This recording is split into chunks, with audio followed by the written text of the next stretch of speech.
Say good evening to Andrew. English Will, good evening. Sir Francis. Hey, bro. Hello, English Bird.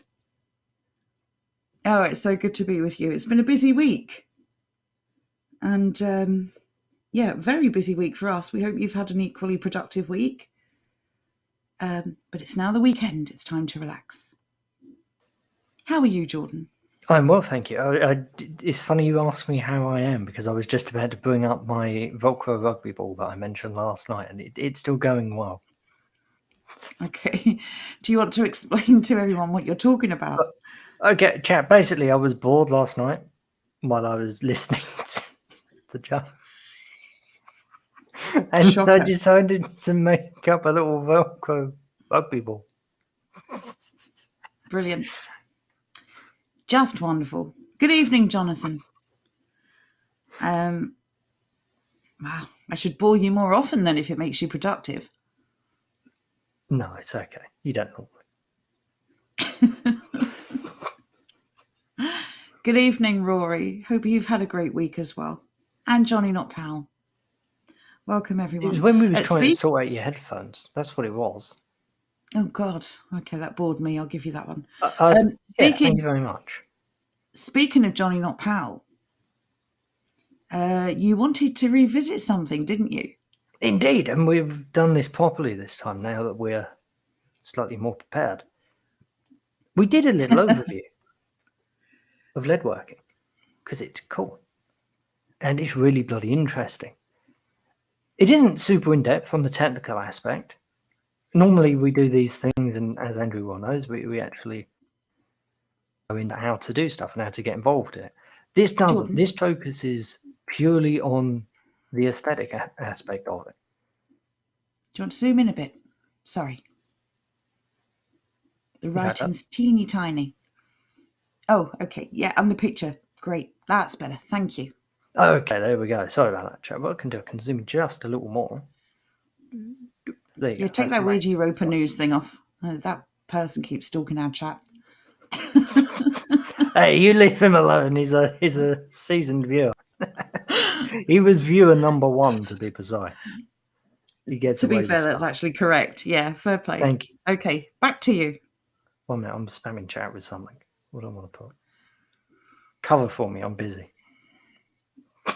Link time. It's link time. Yeah. There we go. I've started some trouble. I've done my usual. It was such a wonderful thing to see. We talk often about the obvious things, that people can do. We talk about the obvious things that people can create or produce, or whatever word you want to use, like growing things. But all of these things are important, and it's interesting that we take so much of this stuff for granted. It's only when someone points out that they're doing something in particular that it really does force you to take a moment to really appreciate all the kind of work that you take for granted. When you walk past a construction site or something, I don't think a lot of people really think twice about what they're doing or what they're producing.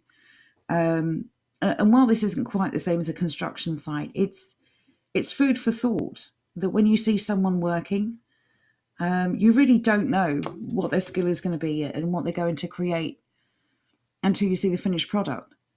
And when you look at this close up, it just looks like metal, right? But when you take a step back and look at the whole thing, it really is a thing of beauty. And you really do get this idea of beauty before function. Even though it's purely made from metal, that's quite a modern thing. But it's still in keeping with the period, though, and it still has grace.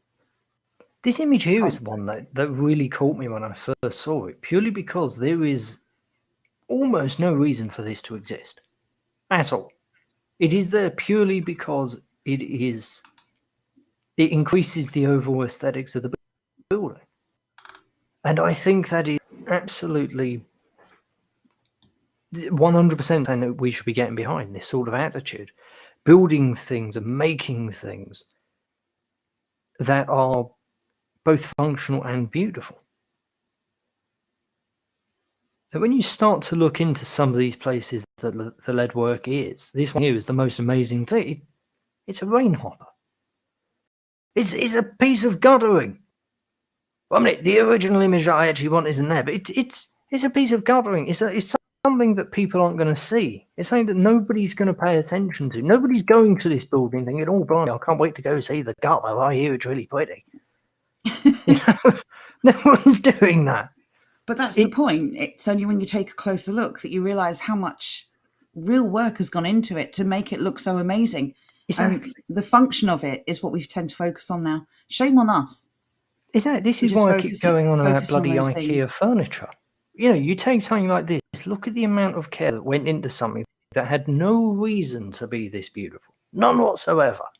It could have just been a metal box with a tube underneath it and nobody would have said a word because it's functional.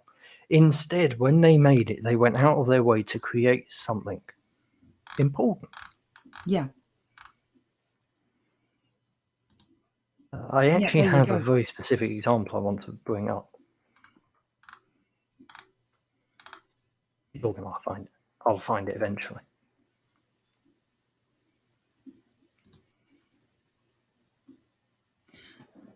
It's like hidden treasure.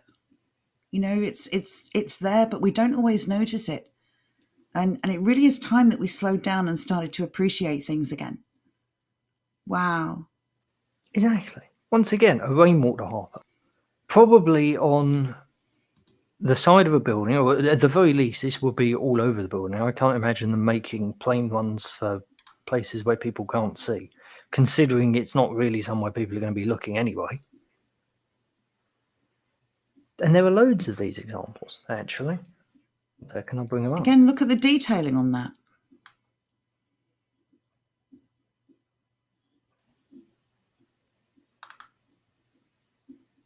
Here you go. Here's another example. Huh. Can we zoom in? When you think about the time it takes as well. Oh, hang on. Are we looking at two different things here? Here we go. Look at the detail on that. It doesn't need to be there. This is someone who's proud of their craft. Absolutely wonderful. Exactly. It would do us all good to start appreciating these little touches, these little embellishments that don't need to be there. This is something I really hope we can take forward into our own projects. Just stuff that we make ourselves, stuff that we make at home and what have you. Absolutely. Well, Ian says, Victorian cast metals were ornate and functional. Victorian scroll is my favourite engraving technique. Absolutely agree with you, Ian. That's just that is a work of beauty.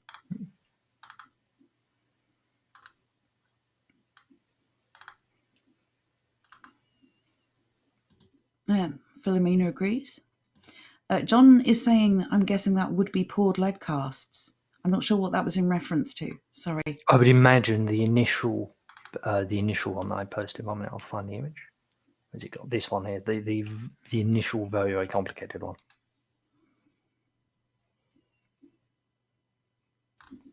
Ooh, 1 minute, that's not worked. Chat, save me. Where's it done? I don't know what you did there. Copy. Paste. There we go. Yeah, that I would imagine would be cast, because that is... I don't know of any other way to do that. But look, even the gutter it's detail on it. Yeah. That's not just a boring tube. Oh no, they've gone to work with that. Ian is saying foundries had pride in their work. Quality was everything. That's the problem, isn't it? Quality has diminished for functionality. And of course, when the quality is not there, the functionality suffers as well.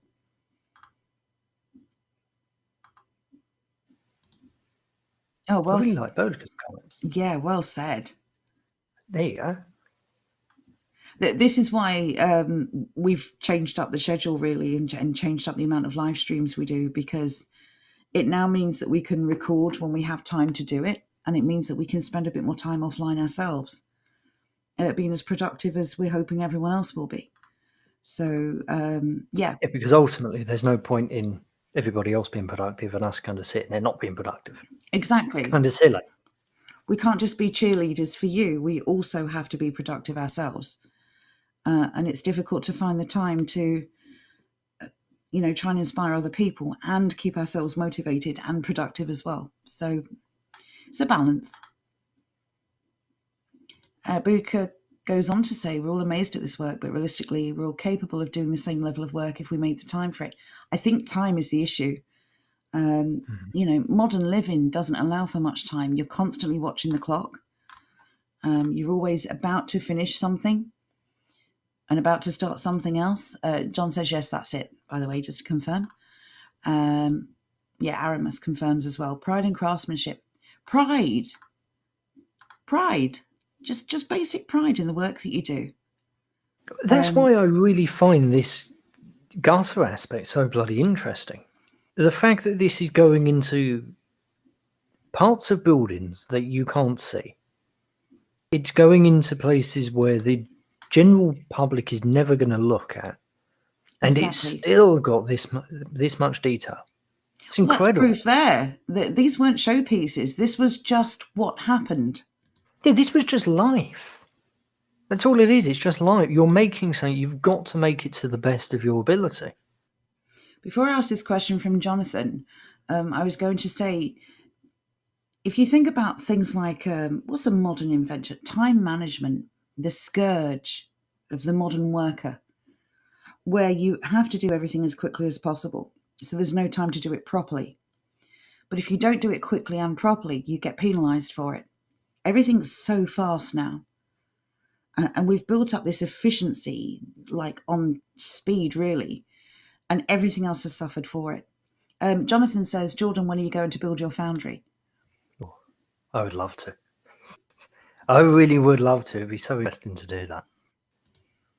If I can get the tools and everything that I need, I'll do it. I hope you do. I really hope you do. English Bird says, you made something to hand down, not throw away. That's the other thing as well, isn't it? If you take away... Oops, sorry, that was my headphone. There's new headphones, everybody. It might take some time to get used to. Yeah, tech boomer, remember? When we focus on things that are super efficient, we do tend to just rush things out quickly, and mass production is another reason why everything is just onto the barest minimum standard. We're not handing those things down, of course. We're constantly replacing. That's another reason why mass production is both good and evil in that respect, because it means that there are lots of things to replace things with, but it also means that they are eminently replaceable. I mean, this has got to be, at least 100 years old, probably nearer to. And it's I think it actually says 1935 on that. Oh, okay, fair enough. So almost 100. But aside from, that looks like bird poop. Aside from the fact that it hasn't been cleaned, the detail on it hasn't eroded in time. That would last that will last as long as the house it's attached to. Look at the amount of detail just here on that little rose that's going on there. Or on the gutter itself. There's some very, very fine lines going on there. Well, actually, that's a good comparison. Look at the plate itself and then look at the brickwork that it's attached to and the erosion of the brickwork. Yeah, the brickwork has seen better days. It really has. And that house will probably not last as long as that piece of work. But there you go. That's amazing. Yeah, I thought it was as well. That's why I really wanted to highlight this. This is the sort of craftsmanship that we can get back to. I'm not going to say easily. That's going to underdo it, but it's definitely something that we can do. It's something that we should be aspiring to. Even if you're not getting involved in metalwork itself, if you're doing something else, like carpentry, for example. Taking the time to learn a basic pattern to carve into the corner of a table or something, it goes a long way, a hell of a long way, going from a normal, straight, boring, plain leg to something that is turned, or to something that has some sort of carving in it or some sort of inlay or something, just adding a little bit more just for the sake of it. And And it's your then, claim to fame as well, isn't it? yeah, This is you. You're putting a little piece of you into everything you produce. exactly. You shouldn't be looking to strike people up for it either. You should be doing it simply because it is there and because you can. You shouldn't be Because that's thinking your to yourself, work. right, if I add this decoration in, I can charge an extra 300 quid for it, because then people aren't going to buy it. When the I mean, of people course, bought this, without a doubt, they saw other options, and money probably wasn't on their mind as much as it is today. But the difference in price between this object and one that was of less intricacy, less ornateness, probably not all that much. but it didn't matter because, as you say, there was value. There was value inherent in the fact that good craftsmanship was actually, well, it was worth investing in something well made to begin with, because I think especially the Victorians understood that quality meant that they wouldn't have to keep replacing it. So you weren't, what do they call it, false economy, right? To buy something cheap and then keep replacing it. Well, when I invest that money in something maybe a little bit more expensive, but it's going to last the test of time. It's certainly going to last your lifetime. Take care, Boudica love. You're always busy. Bye bye, love. Best way to be.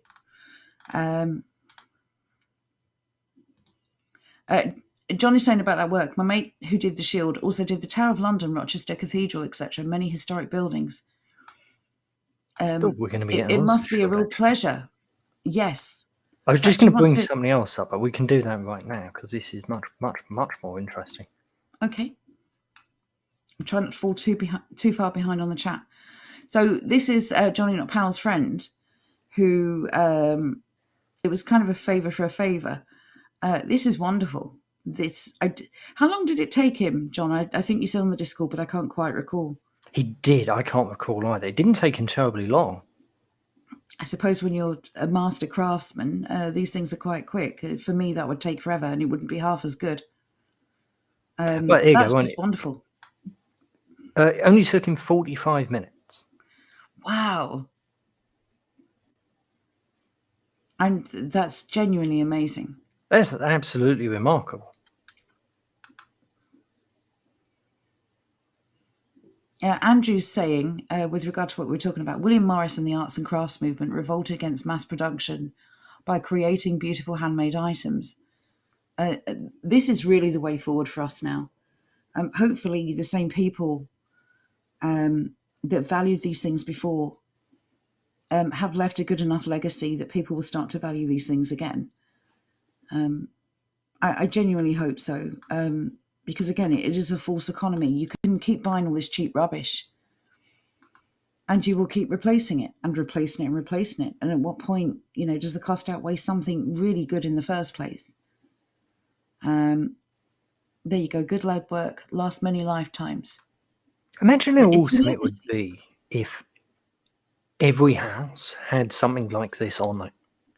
Just over the front door, rather than a little horseshoe or something like that. Have something like this, something of meaning to the family who owns the building, the family who actually lives there. Yeah.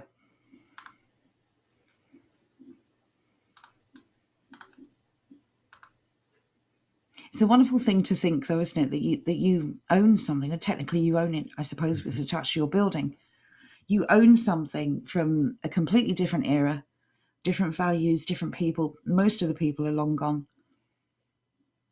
It makes it quite special. Really Jonathan has special. asked us to say that there is frost around. So if you've got crops in the ground, cover them up or something and put jump on them. Well, Jonathan was talking about a cloche. We're going to talk about that more on the next This Indeed Is Why we We are. Dig. But essentially, find a way to cover them, a bit of plastic, anything at all. Well, I said keeps a the frost jumper away. as a joke, but there is horticultural fleece. Yeah, I suggested that people, if they're desperate and they don't have the money or they're unable to get to a garden centre, actually to take an old pop bottle, anything, and just cut the bottom off, keep the lid on and just literally stick it in the ground around your seedling. It's a temporary measure. It's not perfect, but it will do the same job. So yes, if you've already, replanted your seedlings, then you do need to protect them from the frost. Some are quite hardy anyway. Depends what you've planted. Those that are growing inside, I would suggest keep them inside for a bit longer. There was talk actually of a late frost, wasn't there? Indeed. But you can never be sure Seems to what's be true getting and what's later, not these considering days. the absolutely horrific weather at the moment. I Yeah. say horrific, it's just bitterly bloody cold. Global warming, where everything's colder. Brilliant. Just getting back to the hopper, because I find this quite interesting. You compare that previous thing, absolutely beautiful object, to this.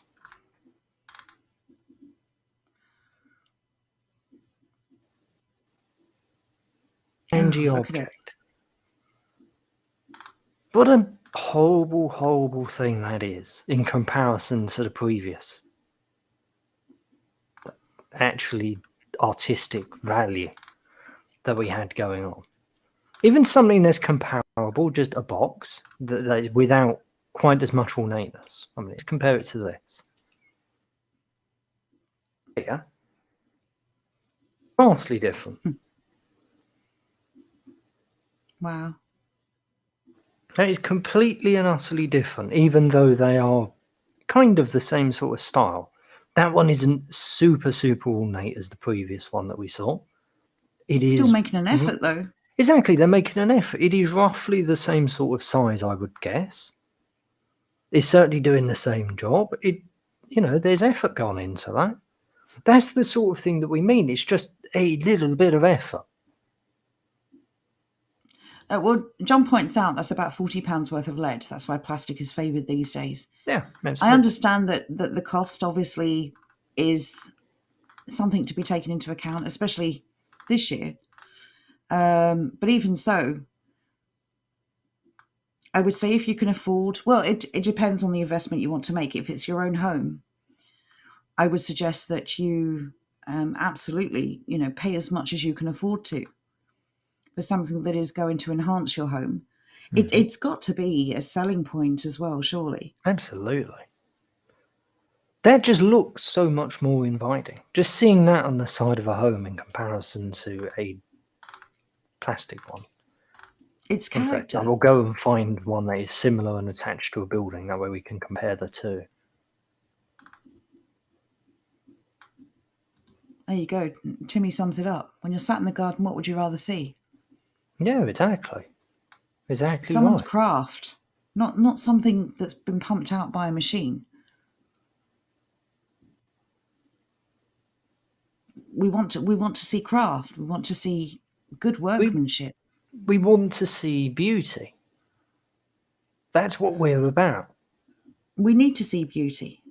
People need beauty in their life. When you're sitting in a big city and it's full of, sort of modernity on crack, glass and steel buildings, these little touches actually, they are the heart and soul of a city. Mm-hmm. Right, let's and compare they've it been to eroded. this. I apologise, it's not on the same sort of house, so it's not exactly a fair comparison, but you compare the two. There is no reason whatsoever that the original one, or say this one here, the slightly more ornate box, couldn't have replaced this just piece of detritus. Well, that slightly more ornate box still looks like it's made from the same material. So again, it's about it's an investment. You can have cheap and cheerful and get the job done, or you can have something that will last. And you can't compare those two necessarily. They're the same materials, so they're going to erode at the same time, no matter how pretty you make it. Yeah, they're both aluminium. They're both cast aluminium, so there's nothing special going on. It is a shame, though. I mean, yes, obviously lead is expensive. There would have to be but some you just make it out alternative. of cast aluminium. There's no problem with that. It's still one. It just looks wonderfully permanent. It looks like it's robust and made to last. And by comparison, regardless of what these new ones are made out of, they just look cheap and plastic, Well, even if they're not plastic. This £12 one out of Tool Station, like, come on. Yeah, that just looks cheap and cheerful. And again, it will do the job in the short term. But, at some point It will probably do the job for a very, very, very, very long while, but it's not about doing the job sometimes, is it? It's about I meant in the more. short term, in the case of lifetimes. Always low prices, brilliant. That's because the quality is tat. It's functional and nothing else. Absolutely. Where's the grace? Where's the fluid lines to it? Where's the beauty, the character, the flow? Well, I guess there's flow when it rains, but I was about to point that out. There's the flow. Anyway, we had some amusing stuff to get onto tonight. Here is the link to the overview if anybody wants to share it with some friends. Yes, and again, a big thank you to Johnny Not Powell for sharing that with us. Absolutely. His mate did an absolutely awesome job. He really did. I hope at the very least he's absolutely inundated with apprenticeship offers. Not offers, but requests rather. Yes, absolutely. He certainly doesn't need to be an apprentice. You can't buy skill like that. If somebody like that was willing to share their skill and teach younger people, that would be amazing. Some of those new designs are terrible because they're designed to be disposable. They want you to buy another in a few years. That's a really good point as well. This comes back to consumerism and this disposable mindset that we have, that it will just throw something out and replace it. It is so incredibly cheap, right? Just replace it. Just replace a part or a piece. And there's so much mass-produced plastic rubbish. You can always find a part to fit. The shame is if you'd had it done properly in the first place, you wouldn't have to worry about replacing parts. Oh, short of an earthquake or something. Anyway, we're very grateful, so thank you so much for that. And your friend ought to be really proud. You can tell him at least there's one group of people who appreciate his work. And long may it last. And also, well done for you for giving that a try. Really, really good first effort. Be interesting to see if you have another few tries with that. And if you do, we'd love to see them. So thank you for that. Yeah, I'm really interested in that as well. So I like to see progress. I like to see how people go. Yeah. So you might not just be king of the dad joke soon. You might have another. You might have another claim to fame there. Anyway, right. What were we going to talk about? We were going to talk about the nurses, were we not? Yeah. So what do we think about the nurses? Oh, just quickly going back to this. That's great. Heck yeah. That's fantastic. We would love to put them on the business directory if they want us to advertise them. Certainly be happy to do that. You don't see craftsmanship like that very often. Be our pleasure. If they ever want to do a proper industry overview of leadworking, by all means. Yes. If they'd like to come on the show. My little thing wasn't really an overview. No, it was more like a little homage, wasn't it? If they want to come on the stream and talk about the craft itself, that would be fantastic. Genuinely, it might inspire some other people, hopefully younger people as well, to get involved in this and to learn an actual craft. Right, we're seeing lots of boos here. We just brought up the nurses.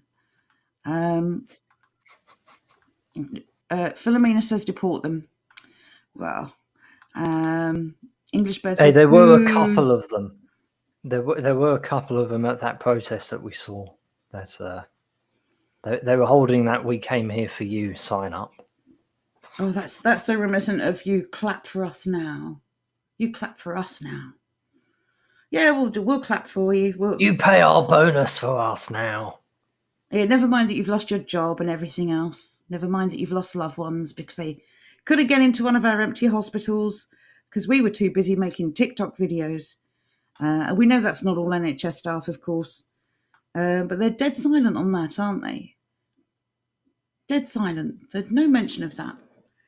No effort to understand why the public may be a little bit annoyed, or when they've lost everything they hold dear, including their loved ones, that they are throwing a pay rise back in the faces of the public, because it's not the government's money, as we said. It's the public purse, and they're throwing it back in our faces because it's just not enough. What kind of heroes, in healthcare especially, plan to strike in the middle of a pandemic? That to me is the most incredible thing about it. Forget that they want more money. That's neither here nor there. Everyone wants more money, but the fact that we've shot the entire economy down in order to protect them and their bloody jobs, then they complain that we're not paying them enough. I mean, look, everyone wants to be paid a fair wage, okay? And I know there are lots of NHS staff who have worked really hard during the last year. There's no question of it. Because there is more than just direct emergency nursing care to be discussed here. But you know who else has worked really hard during the last year and haven't said a word? Shop workers, truck drivers. Who had the mainstream media platforms demanding PPE for them, safety for them? Even the government understood the feeling of the nation for the first time ever and changed nurses or NHS staff to key workers. So, this is something that I don't know, for the first time ever, I don't think it's only the government who have missed the mood of the nation. And you can't engage in this whataboutery. Oh, well, the government have got all these contracts and they're still getting paid. So they are. But still the majority, that is the people, are still paying your wages. And a lot of you were mocking the dead during the last year. And those of you who weren't were not denouncing those who were.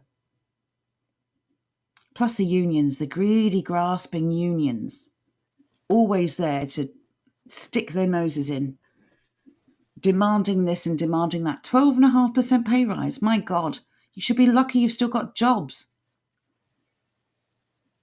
Unbelievable. I'm trying to think if I've ever heard of a 12.5% pay rise for general workers, to be honest. And did you say that's about 11.5% above inflation as well? Yes.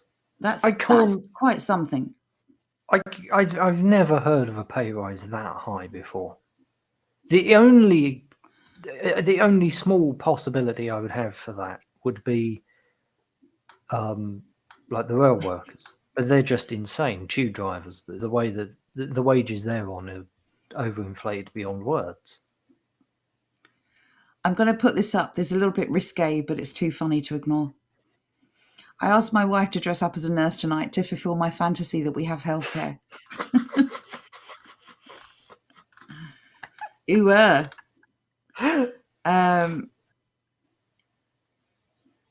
You're chickened up. I don't even know what you're talking about. Or give me chickens. Why are you so fixated on chickens suddenly? Because they posted chickens. Aramis makes a good point. What would nurses in World War II have done? Strike for a raise? Of course not. Of course not. They would have just ploughed on because that's what we do. That's what everyone has done. That was different. That was before the NHS. There were no nurses before the NHS because there was no healthcare before the NHS.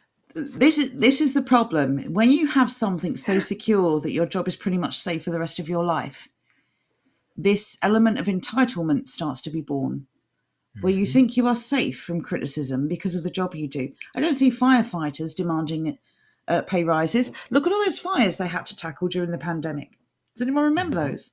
The explosions and various other things. Cats in trees. I've not heard a single firefighter demanding more money or threatening to strike. Didn't we have wildfires in February? What, here was in it the in UK? January we had them? Yeah.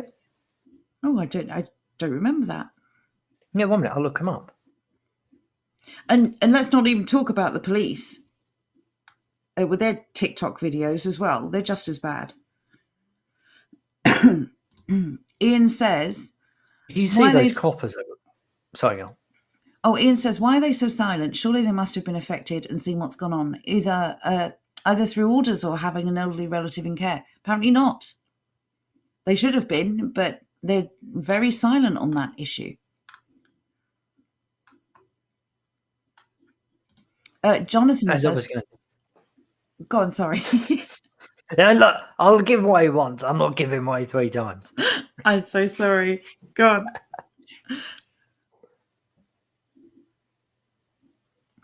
Right, you're quiet now. I Somebody can't say remember it. what I was going to say.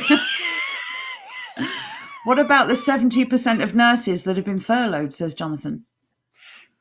Yes, indeed. What about them? Are they speaking up for those nurses? Because I don't see that anywhere. Will says delivery workers are the bloodstream of the country. If they took ill, we'd be paralysed. Yes, indeed. We covered this actually on a previous stream, didn't we? 5 days to destroy the... Was it the... It was the US. Yeah, but even so, it still applies though, doesn't it? Oh, absolutely. It applies to everywhere. 5 days to destroy the supply chain or something. And they were talking about, how, as it breaks down at each point, how that would affect people. These people aren't complaining about, wow, these people are lucky to get a pay rise or keep their jobs at all. As Zanth points out there, if you've had normal health problems, the NHS thinks it's okay to let you die. Aside from the normal ones, look at all the missed appointments for cancer, leukemia, various other treatments that were suspended or rain-checked due to goodness knows what. The empty hospitals, those nasty videos mocking death. But we also talked about in that video, and something we'd forgotten ourselves until we brought it up the first time, are all the perks these NHS staff receive. They didn't have to queue anywhere. They went straight to the front of the queue. Discounts galore from various companies. The perks are absolutely insane. And that's Do you not want to do including the that as a separate... freebies. Do you want to do that as a separate show? Or do you want to cover Maybe. that tonight? Or do you want to jump on... I think it would be good to do that as a separate show. We could do... Well, we could do Twitter. Or we could just ramble. Also, the wildfires, they were 3 weeks ago. Wow. Down in Dartmouth. I genuinely can't remember those. That's terrible, isn't it? They hardly got any coverage on the news, considering they were 3 miles wide, which, don't get me wrong, that's not the same size that you get out in California and British Columbia and what have you. But 3 mile wide fire in this country is unbloody doing. You could see it 20 odd miles away. Yeah, it's definitely. And it was only on the news for a couple of minutes. Yeah, well, you know what the news is like. Rob D says the pay award claim is for across-the-board NHS workers, including porters, etc. The terms frontline/heroes are being used disingenuously. I do agree with that, actually. They keep using this word heroes. The people opening the shops in hospitals are not heroes.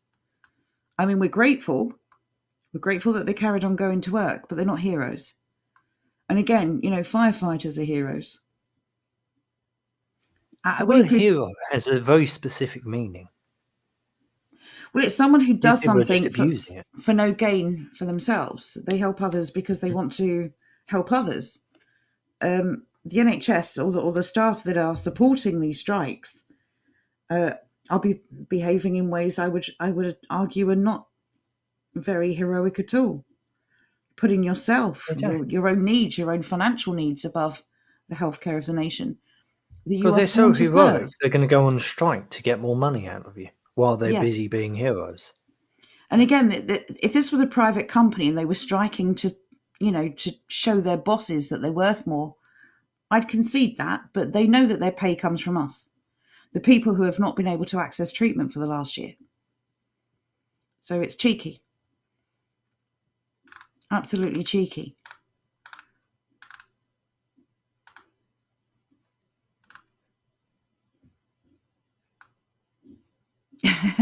I can't read that one out, Johnny Not Pal. Oh, yes, I can. Whatever. I trained as a nurse, he says. I got the sack on the first day. Apparently the stroke patients here sign meant something completely different. Stroke in the heads, of course. That's what you're talking about. Naturally.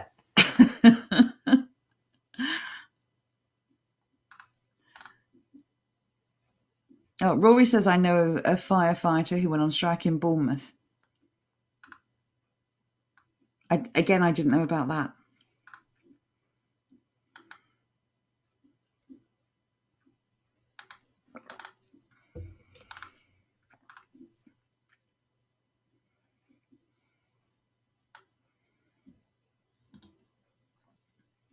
I've been tracking the data from the CDC, says Ian, and some really interesting statistics are coming out.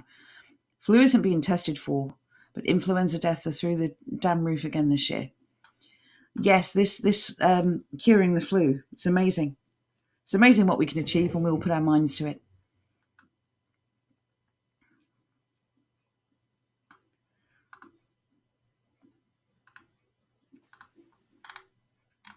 Yeah, can't read that one out, Arthur, I'm afraid.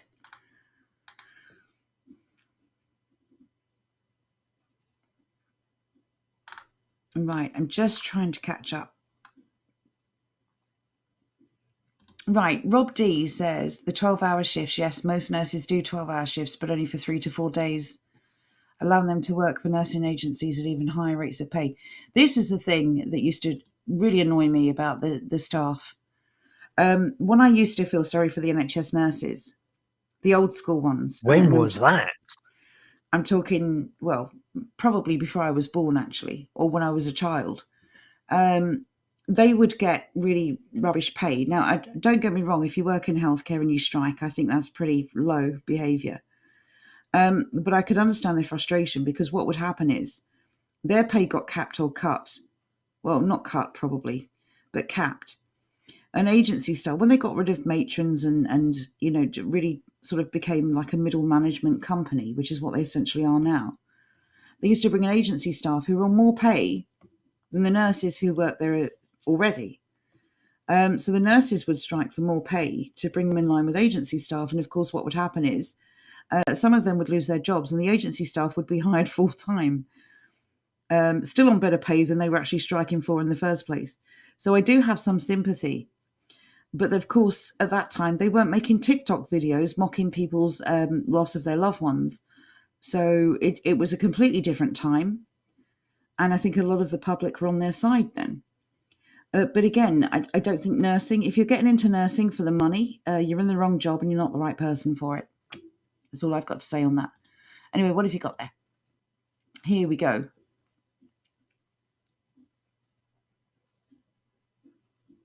I just wanted to bring... Oh. No. I was just boiling the kettle. I was hoping you'd go an extra 10 seconds. I just wanted to bring this up because it really shows some people's mentality. This person, for some reason... This is not the one that I wanted. I'm not going to highlight that one. I should have pre-read it. Anyway, there was a person who, for some reason, seemed to believe that Nadine Dorris claiming less than 200,000 would help people. Sorry, would make a significant enough impact on the wages of NHS staff for it to bear mention. It was just dumb. It's less than 200,000. It's a lot of money to be claiming for. Don't get me wrong, but you add that into the NHS pot, it's not going to do anything. They go through how much money every second? Isn't it like $2,000 a second or something? Well, let's look at the NHS test and trace, if you want to talk about wasting money. Oh, track and trace, sorry. Test and trace or track and trace? That was run by the NHS, was it not? Mm-hmm. That's £35 million. There's your pay rise, nurses. I can't believe that thing. That was insane. The strike budget, as it were. Yes, £35 million has been put aside for them to cover any lost income while they're striking. So what this essentially means is whether they work, using air quotes now, or don't work, they still get paid. I mean, that's genius. I want to strike as a euphemism for make TikTok videos. Let's have a look at this.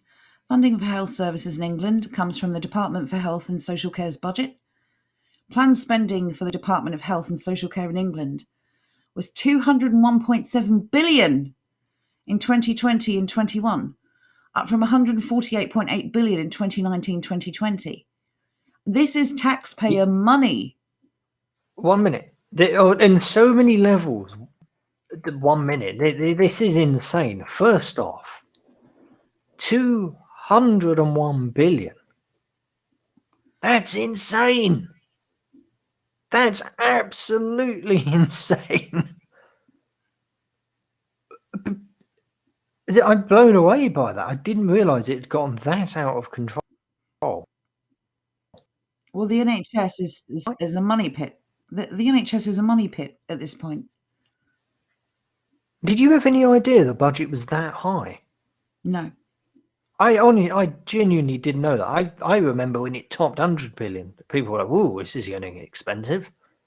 We've doubled it in the space of what? 8 years, I think. So essentially, we're paying their wages now. They want us to pay them a bonus.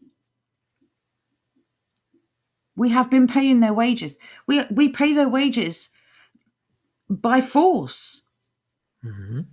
It's not like we have a choice. Unless you're self-employed, this money is taken at source. Your national insurance contributions. You don't have any choice. But we also pay their wages via debt and via inflation. Well, I was going to say, even if you have private health insurance, you still contribute to the NHS if you work. Indeed. You're still paying for the service, whether you use it or not. And they've had a pay rise when most of the country is either furloughed, so they're taking a cut in pay, or they've lost their jobs completely. And we know that some people have taken their own lives. And it's not enough. And they've basically said it's not enough. I reject your offer. And they've thrown it back in our faces. I suggest we keep the money if they don't want it. Let them strike. The public will turn against them. Their jobs will no longer be safe. Anyone who strikes, while there is such a backlog of sick, frightened, desperate people in need of healthcare and support who don't have the money to go to private healthcare companies, I think that's callous, beyond all belief. It is. It's incredibly cruel. Will says it's cruel, and it shows the mentality of certain people. Well, again, this is money before care, isn't it? Will says delivery drivers are so incredibly important that they are treated like they serve chips. If you think it's easy to drive and park in the city, a massive truck 5 days a week, give it a try. Yes, absolutely. And again, no one was crying out for PPE for these people.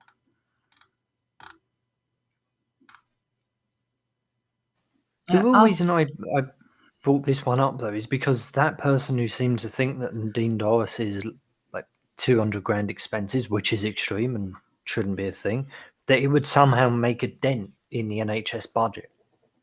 It's still whataboutery. They're living in La La Land. Is Nadine Dorris making TikTok videos? I mean, all right, you could argue she's been sat in an empty parliament for the last year. It's still whataboutery. It's still, we have, I'm going to say the P word, privilege. The privilege of having a secure job that you never ever have to worry about losing unless you engage in some unethical behaviour, let's say, although that doesn't necessarily mean your job will end. The sheer cheek of people with that privilege to demand that the taxpayer cough up a little bit more, quite a lot more actually, because they are specifically pushing for 12% or 12.5% pay rise. They're not just saying that 1% is not enough. We deserve more. They have a specific number. And we were saying before the show, we kind of hope, in a way, although it would be awful, but maybe this should snowball, and maybe it should be a good lesson for everyone.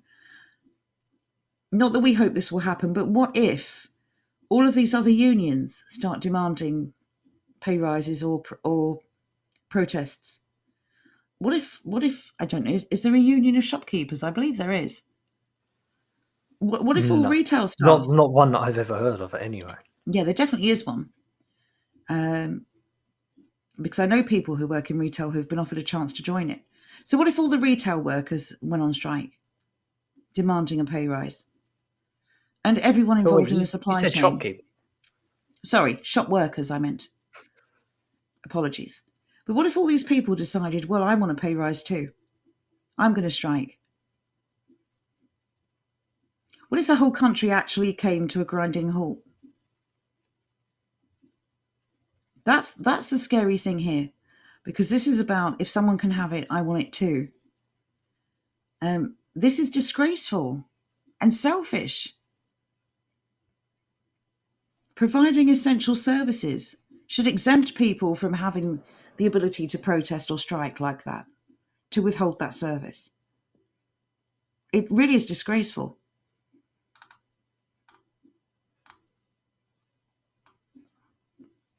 English Bird says, you sack your builder if they refuse to come to work, but it's okay for NHS staff and we still pay them in full. Yes, that £35 million budget is to ensure that they are compensated for any lost income while they're protesting. While they're striking. It's rather amazing, isn't it?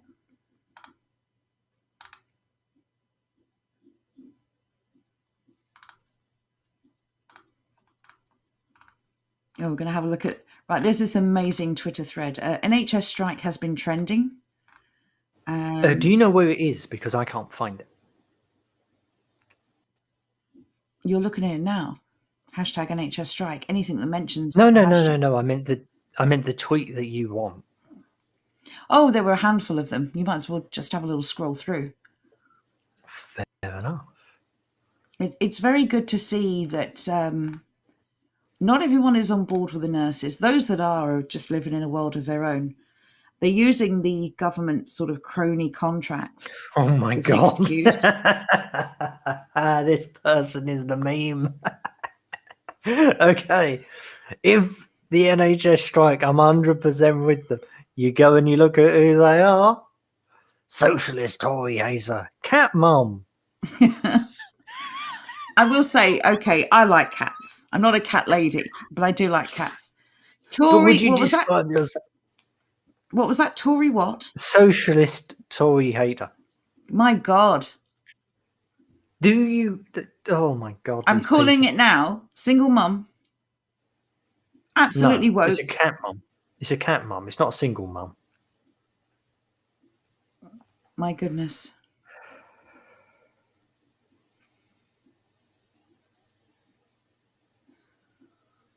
Oh, 1 minute. Like my colleagues, I, throughout the 30 years of nursing, has thought it morally reprehensible for nurses to go on strike. But this time it's okay because I'm benefiting from it. 1,000 healthcare workers died because of the lack of appropriate PPE. Well, if they increase your pay next year, they're going to have less money to spend on PPE. So what do you want? Do you want PPE or do you want more wages? Because it seems like you want more wages, laddie. Well, that PPE, just to remind everyone who hasn't yet watched the little podcast we made, is basically plastic stuff that apparently doesn't just sit in landfills forever. It erodes and it degrades. So who knew plastic was safe to use? Because they were talking about eyewear, so safety goggles, visors, face masks. What was it? Plastic aprons and gloves. Gowns, gloves. I will say, in fairness, we did have a comment on the video, and this was fair, that it isn't that the material degrades, it is that these chemicals they use to sterilize it, like, wear off, I suppose, for lack of a better term. They degrade. But they have all these... What I would say, though, is surely if you're keeping them in a sterile environment, it doesn't matter whether they're still coated in whatever the hell they need to be coated in. They're stored correctly, thereby they're not going to go bad. Can't you just make up a bottle of something antibacterial like the rest of us have been forced to for the last year? Just saying. This is something that really annoys me when it comes to the NHS, because back in the olden days, the curtains and what have you that used to separate beds, they used to be washed. You know, they'd take them down, they'd put them in the laundry room, and they'd be washed about 120 odd degrees, and then they'd be dried and hung back up. Nowadays, it's all plastic. There's no reason for that. Go back to the old way of doing it.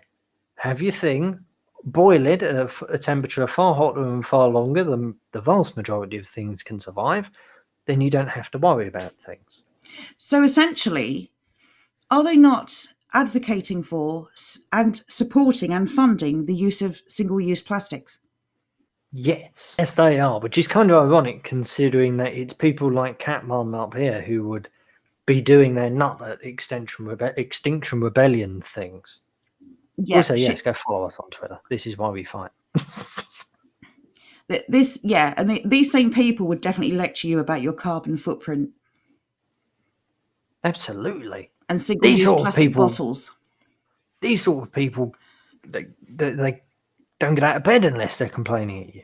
Oh, someone brought up the big red bus. I'm so glad. I was waiting for it. Look, there is definitely a 3.5 in this somewhere. Boris just got the number wrong. You got the decimal place in the wrong place. Who hasn't done that? Can I just say, though, Project Reality, $350 a week for NHS nurses, that says let's fund our NHS instead. Can we go back to the budget for their funding? Oh, yes, definitely. It takes a while to load. It went up by 50 billion. So I would say that, yes, they have indeed more than done that, actually. So they are receiving, in fact, many, many times more than we were sending the EU. Indeed. So Project Reality is you're an idiot, whoever made that tweet. Do you want me to bring it up, or you satisfied? No, there's no need. But I'm just saying, in comparison, I would do it, but Twitter's just taking a decade to load. It might be quicker if you do it with your internet that actually functions. Zan says it's cheaper to get a rover to Mars. Arthur says track and trick.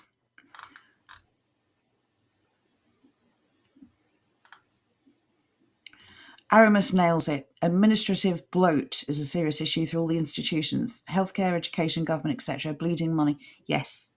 The money pit of all government institutions is the reason why it always needs money. There is just not enough money. Everyone's got their hand out.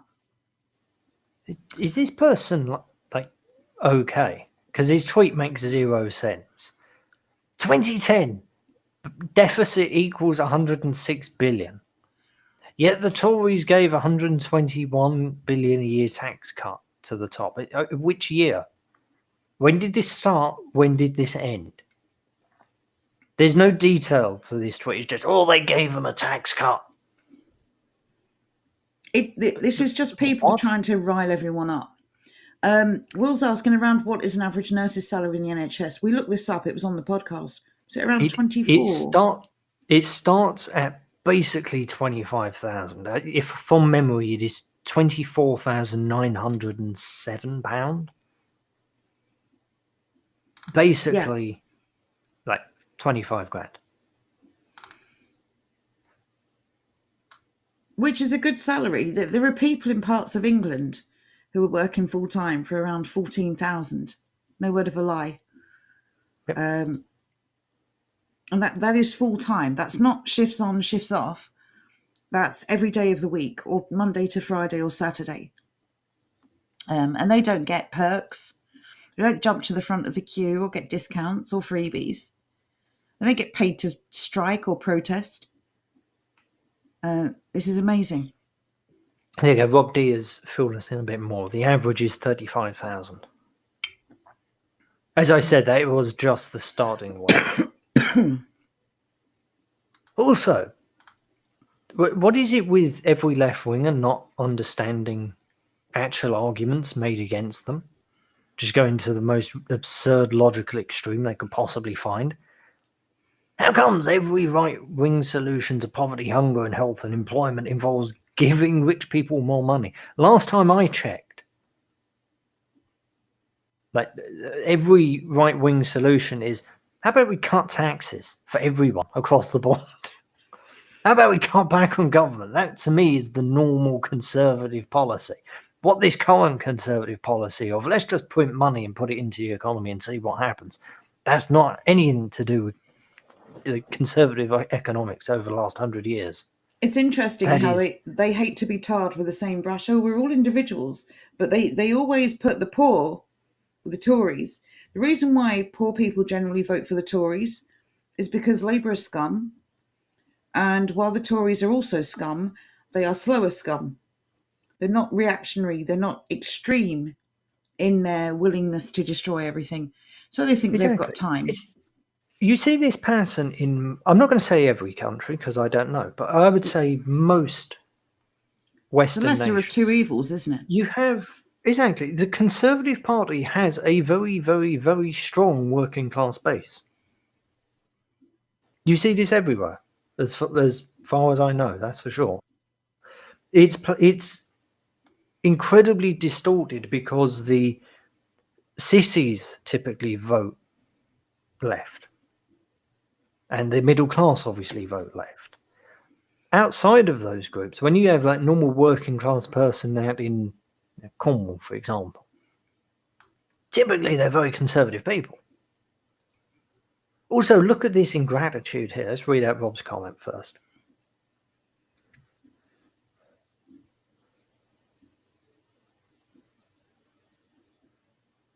Were you waiting for me to read it out? I thought you were going to. I thought you were. Okay. If NHS workers aren't happy, then go find a job elsewhere. There shouldn't be any difficulty replacing them with overseas health workers, keeping wages low. Absolutely, it's what every other company does. It's what they are doing. Ian says, to be fair, they put me back together when I smashed myself to bits. A week in ICU and 2 weeks in HDU would have been a pretty penny. Well, it would have been, but that's because the NHS exists.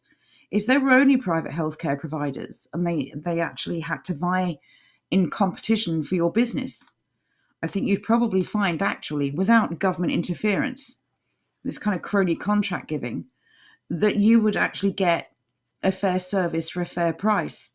Because because they've got to earn your loyalty. Then you have to take into account as well how much things like the NHS cost, both directly through taxes and then indirectly through lost opportunities, because there are employment taxes on people. Yep. If you want to employ somebody, you're paying 17%, I think. Michael says, if I stay healthy... Is that the employer's national insurance contributions, or is it 12.5? I can't remember. Oh, I don't know. Either which way, 12.5 or 17% of your wages, the company that is employing you is paying again in taxes. So there's going to be a lot of jobs, especially those at the lower end of the scale, simply don't exist because that's no longer worth it. It's things like that. It's then inflation, as I said. It is then national debt. Unfortunately, people look to the US and say, there's private insurance. We don't like that. It doesn't work very well. It's extremely expensive. It's like, yes, it is very expensive. The reason it's very expensive is because the government got involved in it and rammed the price through the bloody roof because they stopped insurance companies competing across state lines. That is the problem. For that to work, you need a truly free enterprise with no government interference. Heck yeah, and cap, here we come. Michael says, if I stay healthy, I'm contributing by not burdening the NHS. Can I have my money back? We all feel the same way, Michael. If you are not using a service, you surely shouldn't be forced to pay for it. You can volunteer to. But as it currently stands, you must pay for this service, whether you use it or not. So, yeah, it's quite ridiculous. I love that picture, by the way. I'm off to the irony shop to spend some of my claps. I might print that and put it in my window. I really, really, really like that, because it shows the mentality of these people. Absolutely. They are just like a couple of weeks ago, these people were loving it. Oh, clap for us. It's wonderful. It really helps our morale. Now, clapping isn't enough. Clapping is just rubbing salt into the wound. It's treating them like celebrities, and they simply aren't. Rob D is making the same comparison for soldiers. Of course they don't demand pay rises. They sign up to do a job, and the job should be more important than anything else. Ian Marr says carers should get 1,000% pay rise. I agree.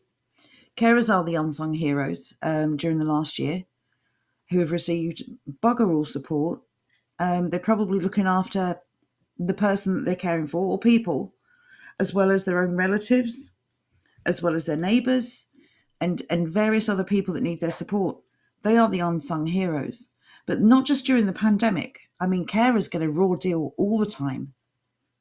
Absolutely ridiculous. Thank you for that, Andrew. Andrew says there's the USDAW. It's Union of Shop, Distributive and Allied Workers. There you go.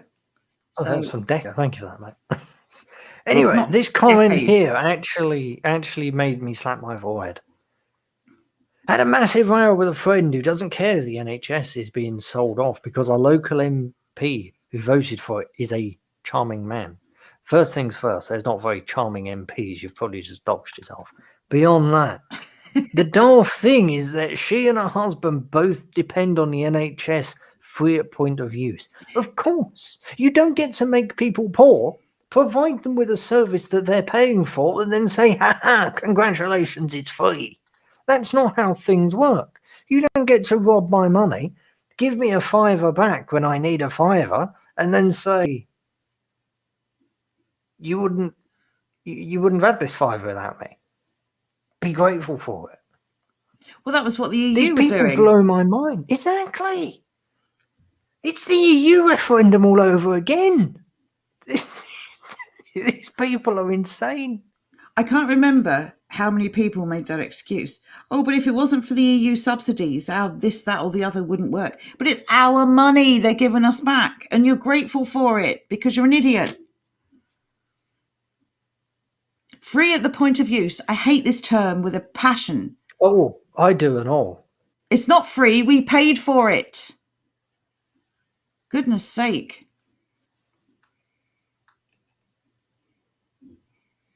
Ian says, when being a pet owner, as well.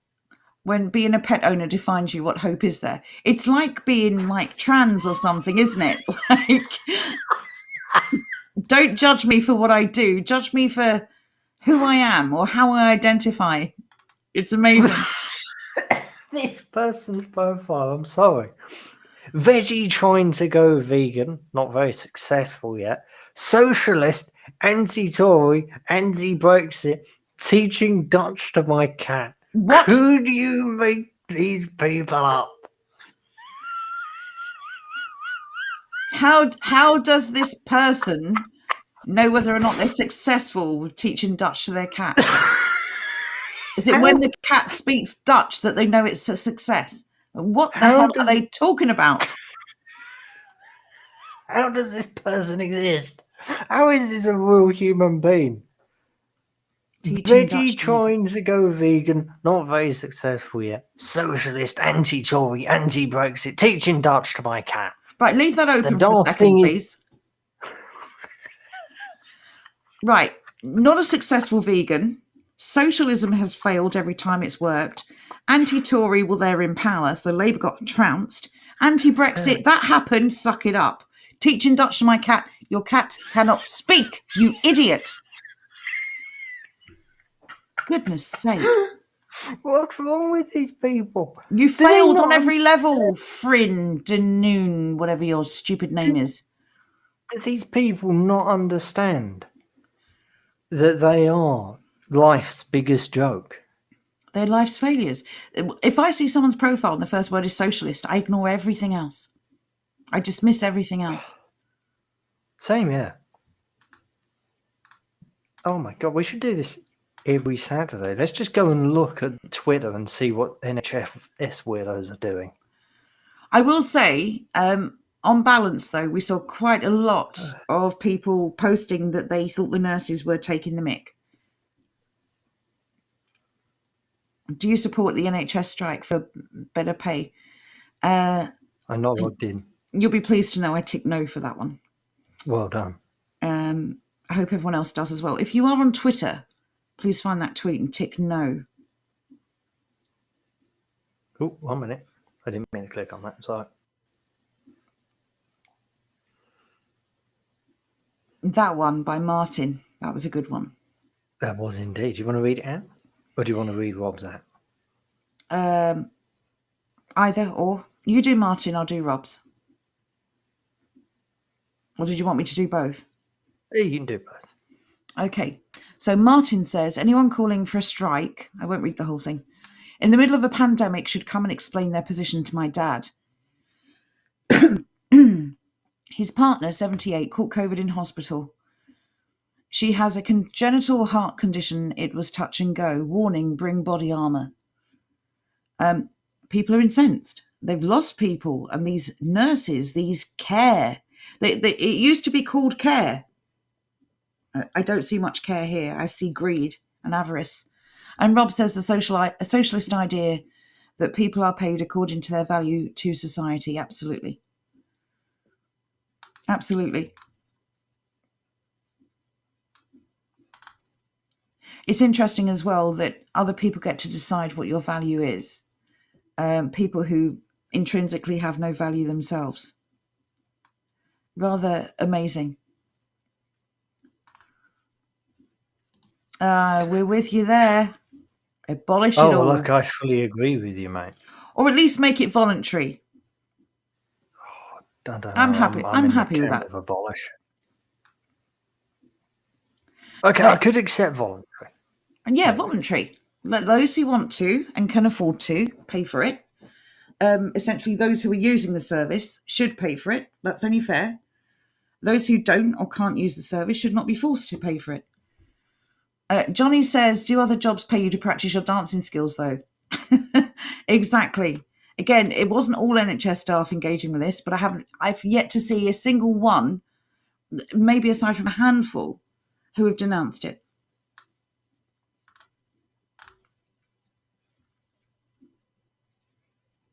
Will says, in the United States, we have excellent healthcare. The insurance company monopolies inflate costs astronomically, but the care itself is good and efficient. It has to be, though, right? Because otherwise people would just reject it. They would say, well, I'm not using this service. I'm going to go and take my money elsewhere. And that is the privilege they have. And that is free enterprise. We don't have that choice, which is why care within the NHS is awful, because they know that you have nowhere else to turn. It's a scam. If anybody wants more information on the healthcare system in the US, Thomas Sowell is extremely, extremely good on this subject. Tom Woods is also another one. I promote both of those two a lot, but that's because they're very good economists. I'm trying to remember which one it is who did the breakdown on the US healthcare system before the war. I think it may have been Sowell. I'm not sure. Ooh, English Bird says, maybe our government is getting us used to not having an NHS. It's a giant exercise, possibly. If only. Oh, please, let me live the dream. It's quite possible. I mean, everything they do. We talked about nudges before. It's really good practical advice to look at everything from that nudge position, from that perspective. Mm-hmm. Is this a nudge?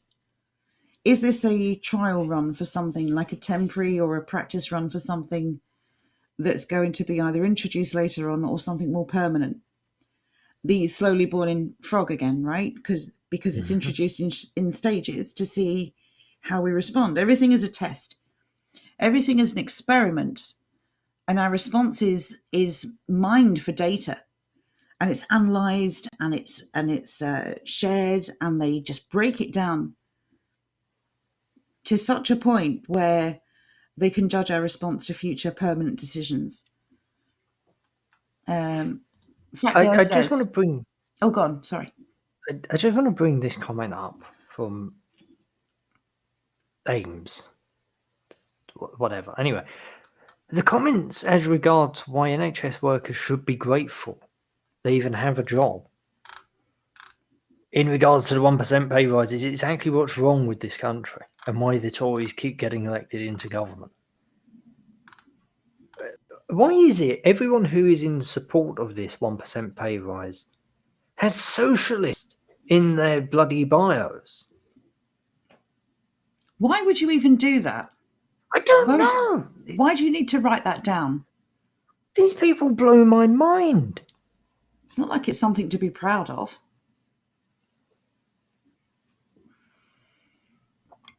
These people actually blow my mind. It's a failed ideology. It's failed at every single level you could possibly want to implement it at. It doesn't matter to what degree of it you want to implement it. It's failed, dead, end of. Well, I tell you something. Let's just keep doing it. And then let's complain about the Tories. I tell you something. Someone with a name like Ames. Look, did you see what her actual at is? At Ames_lefty. Oh God, I didn't see that. I'm really going to take some advice from someone who can't write their own name properly. Ames. She's got the old Corbyn for the many thing going on. Oh, that's always a great sign. Gotta love it when Corbyn's around. These Corbynistas are dead quiet when it comes to anti-Semitism for the many, not the few, aren't they? And extremism for the many, not the few, right? And all the other stuff that the Labour Party have been accused of. Oh, what's this? We cannot go bankrupt as a country. Too late. What are you talking about? This happened years ago. Every penny the government spends is either coerced by force from the public or borrowed with interest from banks. What are you talking about? What insane planet do these people live on? We cannot go bankrupt as a country. Okay. Do you want to tell me what's happened in Venezuela? Can I just say? Do you want to tell me what's happened in half of Africa? Can I just say you can completely dismiss that sentence, because if you look up, it's hashtag Black Lives Matter. Reparations equals extortion. They would bankrupt us in a heartbeat. You hypocrite. Yep, you can dismiss anything else that person's got to say. Plus, I stand with Corbyn. Come on. There's socialism, socialism, communism. I can't get over that statement. We cannot go bankrupt as a country. What do you? The government owns the Bank of England and prints money. I agree that this is a problem. The difference is I'm saying that it's a problem. You're saying, oh, we should just print more money. You have the IQ of a spatula. Well, no, this person says that. They say that, and then they say billions in quantitative easing made the rich richer. We all know this. So what do they expect to happen? But you also support a group. You also support a group that wants to extort money from Britain for no reason. So everything else you have to say is can be dismissed. Just the general statement that you cannot go bankrupt as a country. Did they not remember when Greece went pop a couple of years ago? I remember that. I remember when people were forbidden from removing their own money from the banks, and that they were forced to pay extortionate inflation for your basic things like bread and milk. And they couldn't access their own money. The banks shut down and essentially cut them all off from their own funds, their own savings. It's amazing. The interesting thing is we didn't exactly go bust, but back in the 70s, we took out a massive, massive loan from the IMF, which is completely forgotten. If I remember rightly, it was like, in today's money, it was about 20 odd billion, which, given the money we're talking about nowadays, isn't all that much. But for back then, back in the 70s, it was a lot of money. I think it was the early 70s. When was the Winter of Discontent? That might have been the year. 78, I want to say. 7? I don't know. Okay, let's say it's around there. Even so, I think that was the year, the Winter of Discontent. We took out an enormous loan. We didn't exactly go bankrupt, but we enough got bloody close. Yeah, well, arguably we've been bankrupt since the Norman invasion. But anyway, Andrew says these are not people; they are the physical embodiment of virtue signaling. And I've got to read out 2 comments so I can catch up. What do you call the argument between 2 vegans? A plant-based beef, and Philomena backs it up by saying, "Daft vegans. These people need bacon." I agree. And that person needs bacon. Is getting very specific now, Philomena. I still agree. That person needs a slab of bacon around the back of the head. A very large fish, in fact. Who's the chief slapper? Is that you? Oh, it should be. Right, let me try and catch me. Catch me. Let me try and catch up on the chat. That's what I meant.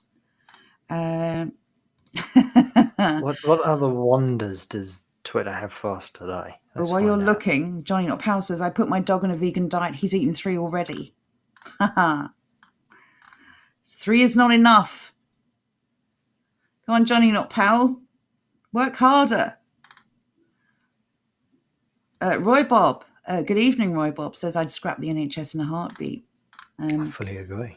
I think if the NHS weren't there, honestly, the amount that you're paying, the amount that you're paid into the NHS by force, you could be paid into some kind of health plan with a private health company where you're receiving first-class care, where these people actually care about the quality of the care they provide because they know that you can go somewhere else if the standards drop.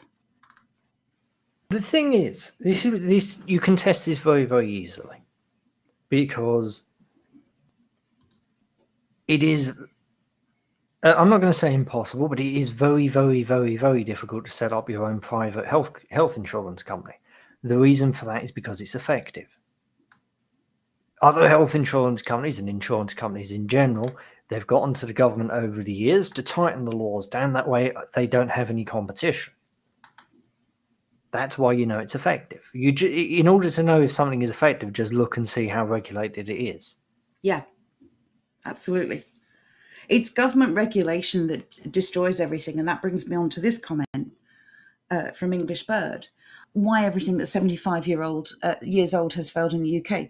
It's because, well, the NHS was designed, first of all, it was set up after World War II. And it was designed as I won't say temporary, although many other things were temporary. We've covered those before. It was designed to ease the burden on citizens, and it was designed to create, on paper, a unified, consistent level standard of healthcare across the country. I don't know whether its intent was always to become this deep black pit of despair that just swallows our cash. Probably it was, but its original function was actually really good because you had matrons, the wards were run properly, you didn't have all this middle management pencil pushing going on. This is now a cash cow for essentially auditors and administrators.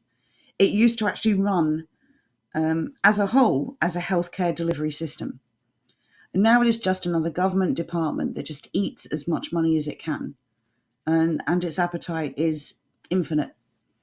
But I think it's to do with government interference. That's why it's not 75 years, it's not a magic number, but you're quite right that over time things have devalued and deteriorated because of government intervention. It actually is a magic number. It actually is a magic number. This is covered under von Mises. What's the name of his book? Economic Calculations of a Socialist Commonwealth. Yeah, it is a very... No, it is. There is a defined period. Socialism cannot last beyond, I think it's like 90 years. Because economically it just eats itself. And unfortunately, we're right at the tail end of that. It's a very, very, very dry book to read. It's something that I've tried to read many, many times. It's something that I have completed 0 times because it is archaic German translated into archaic English. It is very interesting. There are plenty of more modern versions that build upon the work if it is a bit dry for you. Okay, but there is a mathematical limit to socialism. Okay, but I'm going to argue about the magic number, and here's the reason. The pandemic has certainly accelerated things. Yes, I'll agree with that. Under natural rules, then we would not be at the place we are. I mean, the same problems would be occurring, but we wouldn't be as aware of them as we are. I mean, although 75 years ago, we all know what happened. But one minute. I'm purely on about the economic aspect of a socialized system. Yeah, and I understand I'm not on about the social pressures or anything else. I'm just on about the mathematical level of taking money from the population to pay into certain things. But the variable is the pandemic has definitely accelerated the issues. Indeed. Without which that 75 would not be the magic number. At least in the case of the NHS, I suspect, and other things. So I do agree, though, it's the ballpark, definitely. Johnny Dip says... certainly within that. Sorry, real quick. I'm in the healthcare system right now, unfortunately, and can promise you it's not actually good. It has aspects where it is good at appearing good, but they're still terrible. It's almost like it's a racket, isn't it? I mean, I don't know. Roy Bob says most people think the NHS is non-profit. I find that laughable. This free at point of use, was that the phrase? Yes, indeed it is. That gives that impression. That does give that impression. Free at point of use. Anything, when people talk about free stuff, nothing is free. Everything is paid for by someone. Free for them, maybe, but not free for everyone. It costs someone something for them to access it for free. Zant says no one should be working as a paramedic with any political persuasion. There is no place for politics in this. You either want to provide healthcare or you don't. Philomena, sort it out. What's going on? This £3.50 being compared to the 350 million. Yeah, that's amazing. That is actually going to give me an aneurysm. We just saw that the budget has gone up 50 billion. There's so much more than 350 million. Yep. These people are high off their own farts. Yeah. As Rory says, NHS car park isn't free. You pay for these creatures, cretins, as Andrew would call them. They are cretins. The people, and to clarify, I'm talking about the people demanding this, the people saying, oh, well, whatever people who don't support us, we deserve this money. You're still cretins. Even the NHS workers who want it but aren't standing up for it.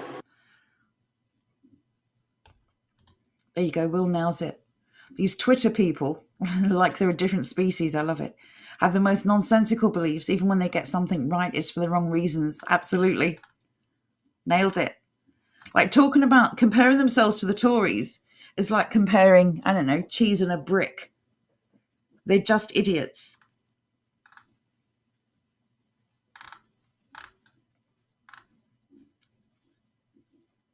Bacon is a vitamin. I don't know, Boudica. I think we should just identify bacon as a vitamin. Everyone else is up to that nonsense these days. Rob D, the bane of my life. Do you know anyone who goes into a conversation with "I identify as" their first sentence? I don't understand this. Like, you have nothing except the thing that you like or the thing that you do. Nobody gets the chocolate reference, love. It's Philomena's thing. Mint Aero Inspectors is Philomena's. She's trying to get it trending. So there you go.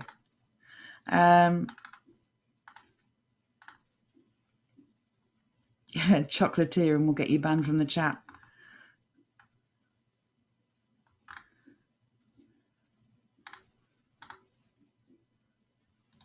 Now that is a very good idea. I'd love to see a return to that. Your community nurse and doctor definitely cared more about you then. And the fact that they would take food or some kind of exchange and barter proves that they put your healthcare above their own needs. There were many, especially in the countryside, country doctors and nurses who would take much less than they were due for the service they provided, because your health was more important to them than what they could make. There is a wonderful, wonderful joke coming up later on. You're going to love it. I'm desperately trying to catch up. Oh, you catch up. When you get there, you're going to know all about it. That was great, John.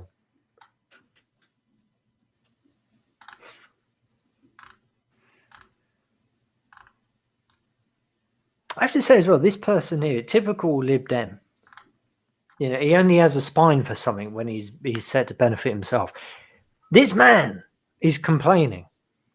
At least I assume they're a man. I didn't mean to assume their gender. At any rate, his wife is an NHS nurse.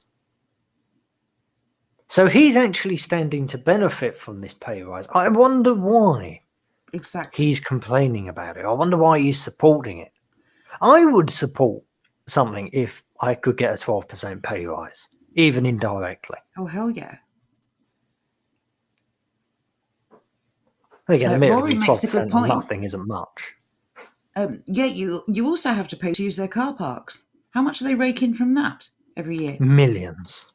Millions upon millions upon millions. My local hospital, their car park is a sore subject. Their car park paid for itself within the first year, but they sold the car park to one of the car park companies. I can't remember which one. My God, that's like selling the goose that lays the golden egg. Yeah, they sold it. Not even we leased it out. They outright sold it. They do not own their own car park. This car park is a private car park built on NHS grounds with NHS money and is now making money for somebody else. Madness. If they'd kept their There car shouldn't be. parks, we could probably park for free. Is that you shouldn't have to pay to park at a car park. You're sick, for Christ's sake. That's why you're going there. It is absolutely disgraceful that they make people who are ill pay for parking. I don't even care if you're not ill. I don't care if you've gone in for a stubbed toe. You shouldn't be made to pay for parking at a bloody hospital. So you're trying to use the burden of the paramedics, right? Yeah. So instead of calling an ambulance, you have an emergency and someone offers to take you to the hospital instead. Now they've got to make sure they've got £7 or 50 in their purse or their wallet to make sure they can pay for parking. If you don't pay for parking, you get a ticket and an actual fine.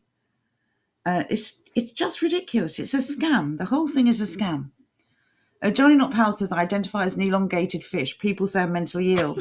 Is that the one you were waiting for? Yes, it is. He says, I also identify as an ambulance. My pronouns are wee woo.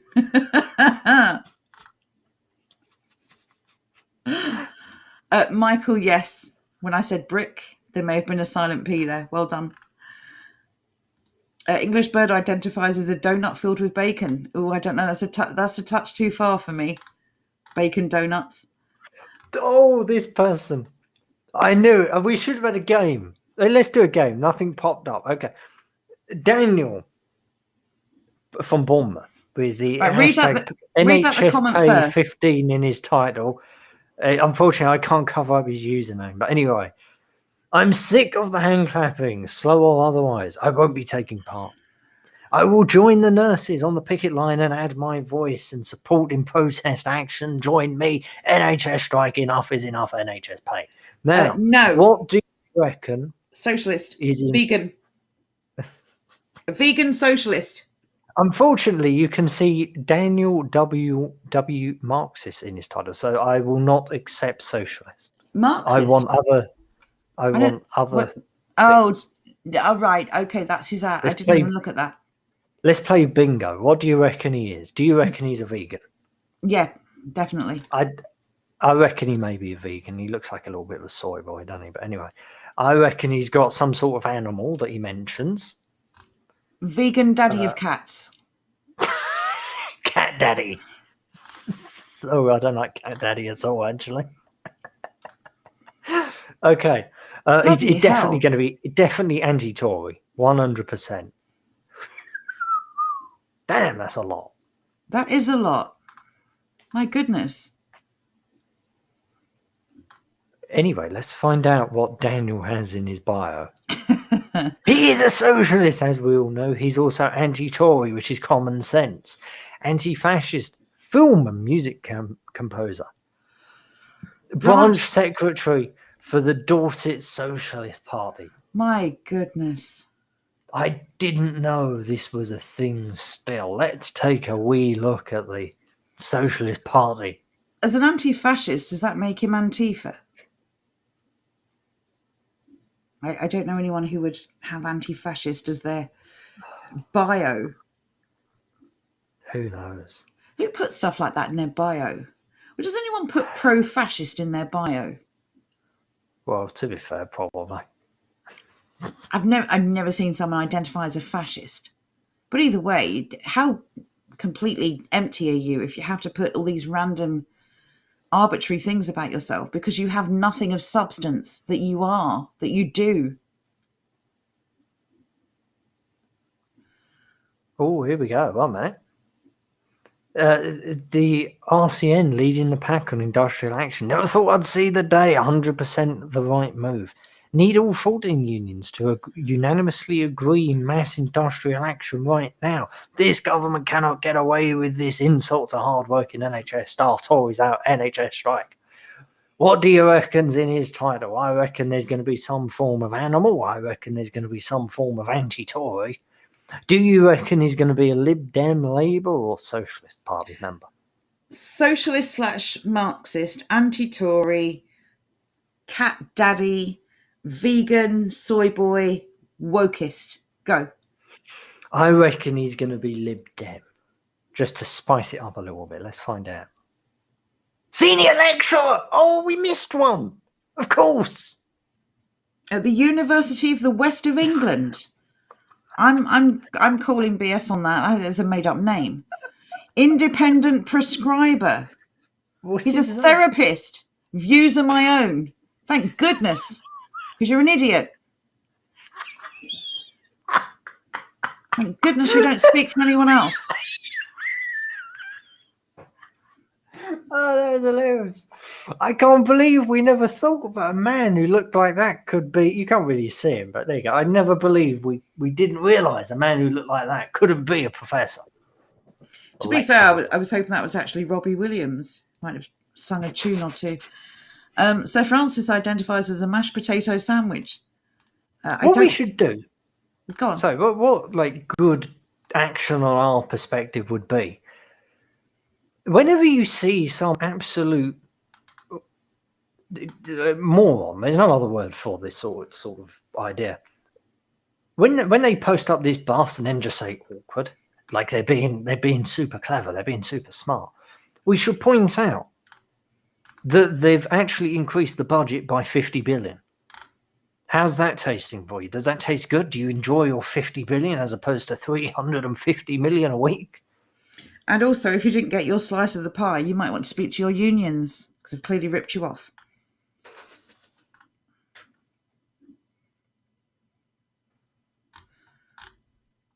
It's only 18.2 billion a year increase, by the way. That 350 million. There you go. Ian Mother says, of U-turns coming, I hope so. NHS strike. If there is a U-turn, the Conservative Party will never be voted in again, ever.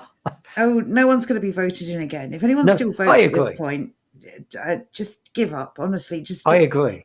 Propping up the system that is doing all of this to us is self-sabotage.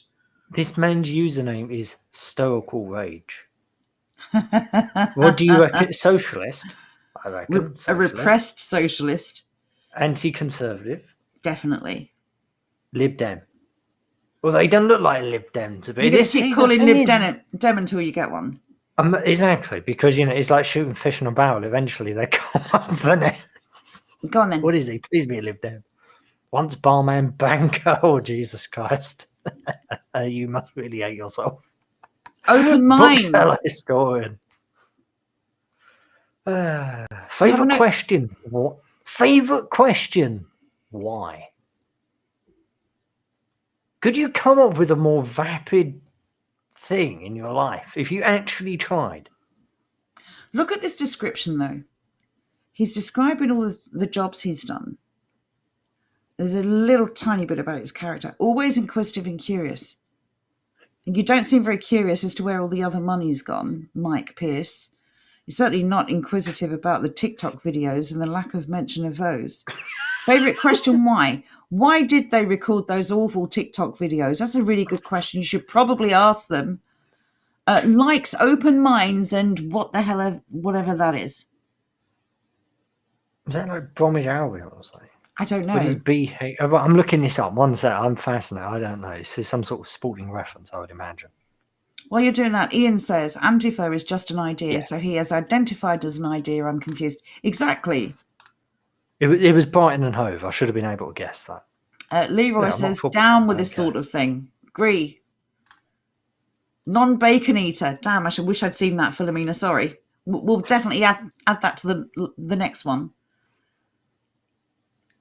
Johnny Not Pal says, if I'm fat but I identify as slim, does that mean I'm a trans slender? Like this person here, I think now would be the time the public would support the NHS strike. Cat mum, 100% cat mum, possibly a teacher. What do you reckon? Well, Rob D's got interpretive dance enthusiast. I love that. What did Philomena say? Non-bacon eater. We're going to go with those two, and we're going to add on to it vegan, sad, pathetic, lonely person. I'm going cat mum. Let's find out. An indigo child. Right move is my porn. Right move is is an estate agent online thing when you just like sneaking around other people's homes. Indigo is a lesbian connotation, isn't it? She's a lesbian child. What? Don't take my word for that. Does anyone know what the indigo reference is? I don't want to know what that person's all about. Let's have a look at Jane instead. With them all the way, their fight is our fight. Is it? I don't want to be taxed more. If you want to be taxed more, by all means. How about you pay for it instead? Jane Darling. Okay. Sup up your beer and collect your fags. There's a row going on down near Slough. Brilliant. You've quoted some lyrics. Swearer, landlocked sea lover, all views my own. Why are they all adding all views my own? Oh, you're worried about losing your jobs like you all threaten other people with? It's kind of ironic, really, isn't it? A pay rise less than inflation is a pay cut. Here's the problem. It's more than inflation, you idiots. Exactly. It's more. Inflation is 0.9%. And ironically, the NHS is a major source of inflation. I wish people would understand basic economics. This isn't difficult. Please. If you have like an economic argument, you should be made to sit down and read Henry Hazlitt's economic lessons. And then if that's too advanced for you, you should be made to read, I don't know, to be honest. That's like the most basic thing. Yeah, go and read Tom Wood's Meltdown. There you go. That would be a good read for people who don't understand economics. Ian nailed it. To this degree. How could we forget opinion piece journalist? Really. Before you come off of this, they keep comparing the private sector to their own pay. The private sector does not have a guaranteed income, nor all of the perks. You cannot compare apples and a brick. You can't do this. You can't get fired from the NHS unless you really balls up. You have to go out of your way. Like molesting your patients or something. Even then, you're probably not getting fired, let's be honest. Do you remember that doctor a couple of years ago? He was burning onto people's transplant organs his name. It took 3 years for that man to be fired. Like, he was graffitiing your body, the internals of your body. Yeah. Other nurses and doctors were sitting around and never said anything. They were just watching. None of them lost their job as far as I know. Not the anesthesiologist, not the nurses, no one. Just this one graffiti. Well, it's like Weinstein, isn't it? Like they'll pick on one, they'll throw one to the walls, like the church, and then they'll move the rest around so that it looks like the problem's gone away. So Will says Indigo Child is a psychic thing. Natasha says it's New Age children. Oh, like a New Age crystals and all that kind of stuff. Welcome, DJ Mark. Oh, and hello to your children. Good to have you here. This is good, Michael. I wish I'd seen this in time. I'm so sorry. As always, I'm behind on the chat. One-time slaughterhouse worker, docker, sailmaker, non-union member. These unions, oh God, there's so much to answer for. Or use my own translation NPC. Yeah, I agree with that, Andrew.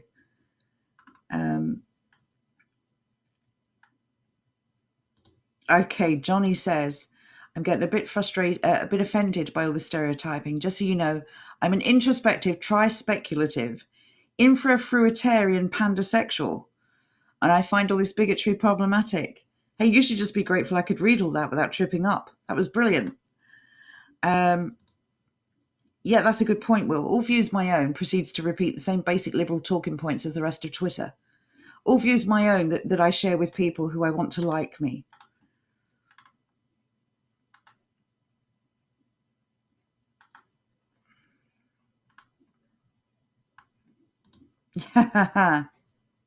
What did the banker use for birth control? His personality.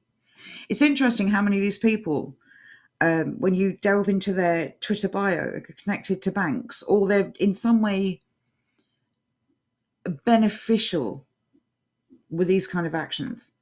Someone like the man whose presumably wife or maybe boyfriend is an NHS worker. No, he did say wife. Oh, fair enough. Eaton Rifles, thank you. I knew it was the jam. Thank you for that, Sir Francis. Thank you, Nico. It's good to see you. Hope you're doing well. All these people have socialist in their thing. I'm fascinated by that. Oh, thank you, Natasha. I didn't try to pronounce the rest of your name for obvious reasons because I was afraid I'd mess it up. But thank you very much for that. Sorry, Jordan, carry on. No, I didn't have anything else to say on that. Oh. Andrew says, we're talking about this, all opinions are my own. If all their ideas are their own, then they should be able to explain the origin of each of their ideas and why they believe them. No, don't be silly. That would require actually reading more than one book. The pros and cons.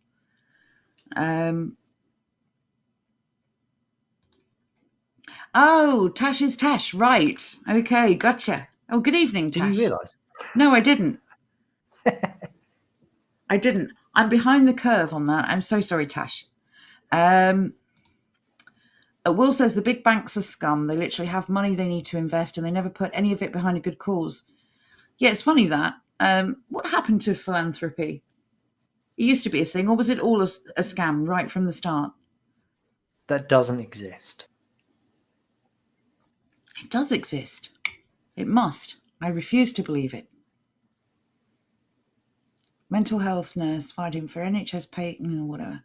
Fair pay for NHS staff, you already get it. Aberdeen organiser and creative workshop runner / maker. There's something about fair pay. The definition of fair is if you accept something. So if you're not happy with what you're making, find a new job. And I don't mean that in the normal way that these people say. I mean that in the very practical. You're working public sector and then complaining the pay isn't great. Find a new job. It is not that difficult for you. Just go and work for Bupa. You also have the privilege. Go and work for literally anybody. Go work for yourself. Yeah. You have the ability to do it. It's not difficult. Set up a private practice. Exactly. You're a shrink. Go do it. But stop whinging, whining, complaining. Actually take the risk. Oh, you don't want to take the risk. So you want all the safety of working for the government, but you want all the private pay. No, that's not how it works. You get one or you get the other. You don't get both. Exactly. Set up your own business or go and find another job because you do have the privilege of not losing your job until you are ready to move on, which the private sector does not have. They may get better pay, but they also have all the risks. Well done, this lad. Been a nurse for 13 years. Never will go on strike. It's morally reprehensible. We have a duty of care to our patients. Well said. What's his name? Oh, God. Jason. Is it what? Jason Johnson. Okay, well, it's an American chipping in, so fair play on that one. South Bronx born and bred, nurse, vapor, Giants, Yankees, Knicks fan. Okay, fair enough. Vapor. Do you know, having seen the Giants, Yankees, and Knicks there, I thought Vapor was a team. I would say I didn't realise. If somebody's in somebody's bio, if Vapor is the worst thing about them or the most dubious thing about them, I'd say that's a win. Okay. Isaac Anderson has said, fully support NHS strike. A 1% pay rise for those who physically put their lives on the line to get our country through the pandemic is an absolute slap in the face. Bravery I couldn't even begin to comprehend. Johnson and Sunak, I'm sure, couldn't either do better.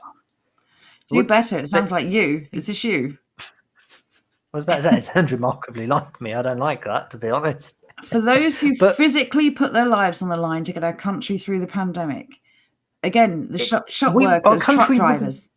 Our country wouldn't need to get through the pandemic if we didn't shut the economy down to make sure the NHS didn't collapse. Let's keep that in mind. Sings songs and writes songs. Plays guitar. He, him. Oh, that's always a good sign. Oh, God. If you look like a man and you have to tell us that you want to be called he, him, then you're just a virtue signaller. We don't care about anything else you have to say. Thank you. A bit of a weird hairdo. I'm not a fan of that. Andrew says philanthropy is now investing to further the World Economic Forum's Great Reset while marketing it as a positive. It's called impact investing. Thank you, Andrew. Well, this is something that kind of interests me. The number of people I've seen complain about the track and trace. Once again, they're not complaining at the idea of track and trace. They're simply complaining about the amount of money being spent on it and it not working, which I find kind of interesting considering the typical argument against the NHS is it costs a lot of money and it doesn't really work.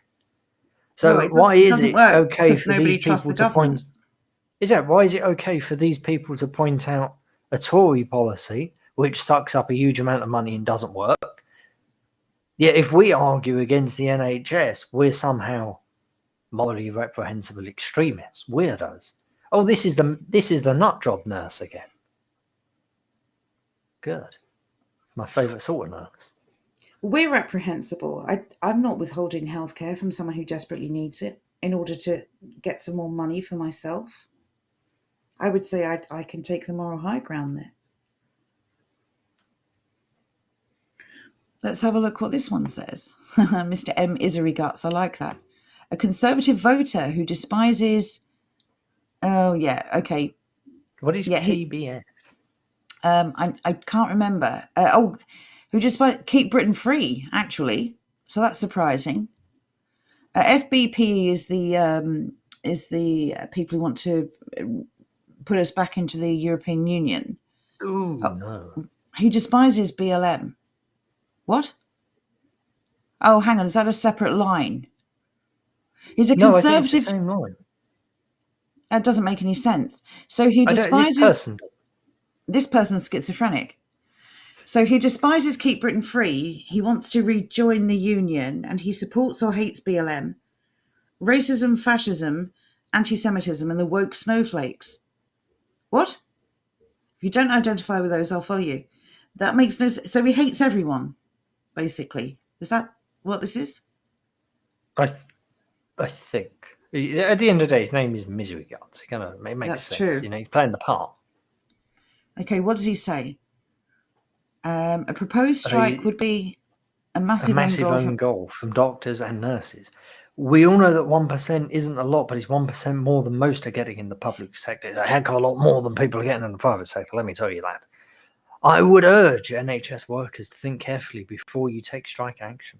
The public has COVID fatigue. Well said, to be fair. Yes, and not unlimited patience, especially for ungrateful people. Will is asking, are doctors in the UK allowed to operate a private clinic? I do believe that you have to follow, obviously, regulations, but yes, if you are qualified. Yeah, absolutely. My doctor does. My doctor is only an NHS doctor, like 2 afternoons a week. The rest of the time, he has a private charity. Not a charity, sorry. He has a private practice. So he's on serious money. He's on not messing around money. Oh, Johnny Not Powell says, I donated 50,000 to a charity for mute children. They didn't even say thank you. Ungrateful sons of guns. Mr. Misery Guts seems like a weird radical centrist. Yes, he does, Will. Honestly, he's trying to... He's actually worse than the woke left in a way. He's tried to be cool with everyone. He's ruled out so many groups, honestly. I don't know if there's anyone less for him to like or follow. The Duke of Bedford says, my pronouns are your grace / his grace. Good to know. Your grace. Woodrow, keep NHS public. Oh, God. XRN, ex-clearance driver, ex-subs, NHS Sparky, Democratic Socialist, politically abandoned, husband, dad, granddad, great-granddad. Save our NHS, please no DMs. Well, aren't you very antisocial, Woodrow? Okay. What's his message, Jordan? So I was just drinking my tea. One sec. I'll get that off the screen. There you go. I stand with the NHS nurses. Let's get this happening. Resign, Boris. Boris, get out, mate. Yeah, if Boris resigns, who are we stuck with? Wait, the comment that he's replying to, if we don't stand with the nurses, we are all screwed, people. # Tory lies. How? If we don't stand with the nurses, we're going to save some money, aren't we? And they might not have time for TikTok videos next year or this year. Maybe if they understand that they don't have a blank check to do whatever they want, maybe they'll actually do their work and not make stupid, offensive videos mocking people's loss. And considering many of them have been sat around in empty hospitals this year, not treating people with actual problems, I think they're extremely ungrateful. This is greed. This is greed. On a large scale, actually receiving a pay rise when most people don't even have a job, you're greedy and the public will not back you. The idiots will, but they are the vocal minority. Don't take that as some kind of sign that the general public back you. They don't. The general public are on their knees financially, emotionally, mentally. They've lost more than you can comprehend, and you're whining about a 1% pay rise. How dare you? Go and strike. This is the comment I wanted to bring up earlier on, because it is so unbelievably... It's so misguided. It's not even stupid, it's misguided.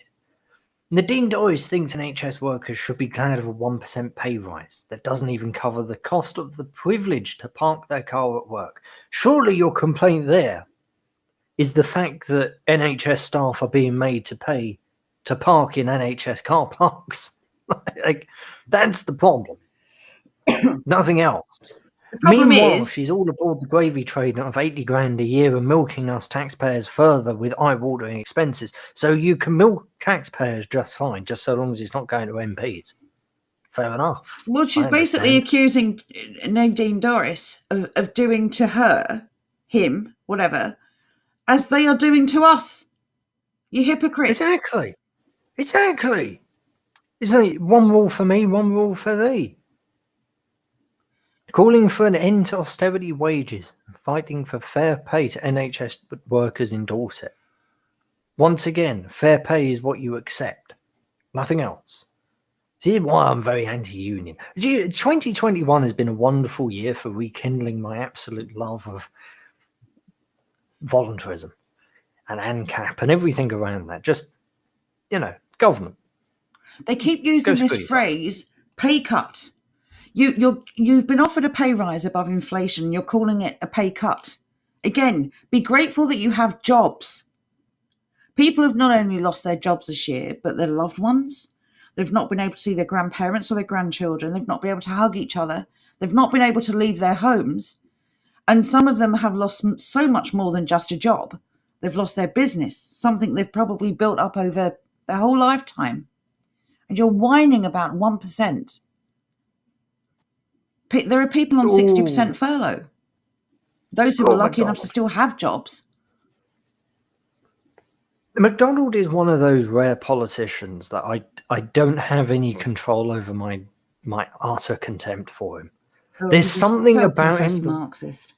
But not even that. There's something about the way that he speaks. It really rubs me every single time he opens his mouth. And I think it's because he does things like this. Any responsible government would not force nurses to take strike action just to get a decent wage. So what that means is as soon as the nurses want to strike, it's automatically the government's fault. Because no matter what happens, there will always be people standing there saying, this isn't a decent wage. Thereby, automatically, anything they do is moral. Anything the government does is immoral. Once again, this isn't government money that's being spent. It is taxpayers' money that is being spent. It should come out of other budgets. Let's start taking it out of local councils' budgets. Or let's abolish local council. They won't need a budget at all. That would also do it. Let's do that. Let's start stripping away at government and see how long these people like paying for the NHS, because I don't think it would last very long. I agree with you, Johnny Cow. This might be a little bit cheap. I reckon they're going to have dog in their name somewhere. What do you reckon? Dog Daddy. Yorkie lover, F1 fanatic, fondness for footy, love of LFC, and a genuine interest in politics. It's good that it's an interest, mate. It certainly isn't anything you're good at. That won't last long. Freddie, what does Freddie have to say? Labour councillor and cabinet member. Community wealth building. Socialist and trade unionist. They're a cabinet member for community wealth building. You've just shut down the entire country, you wet. Oh, I knew you swore then. These people, their lack of self-awareness is so good. They just... they're so... Amazing. Oh my God. That's amazing. Absolutely wonderful. That was hilarious. These people, thank you, Will. Oh, you didn't have to put it on screen. Well, it's not the worst word. True, it was close though. I think occasionally we can make an exception. These people are just living in this fantasy. Absolutely. Now, so one last comment from Twitter, and then we're done with this. Anyone who's not angered by the NHS pay rise, in quotations, by the way, need to take a long, hard look at themselves. These people have risked their lives going above and beyond, and this is how we repay them. We clapped for them. What more do they want? TikTok. Come on. Yeah, they risked their sprained ankles. That's all they did. Look, again, some people work through this pandemic. But again, they're all really silent on the TikTok video thing.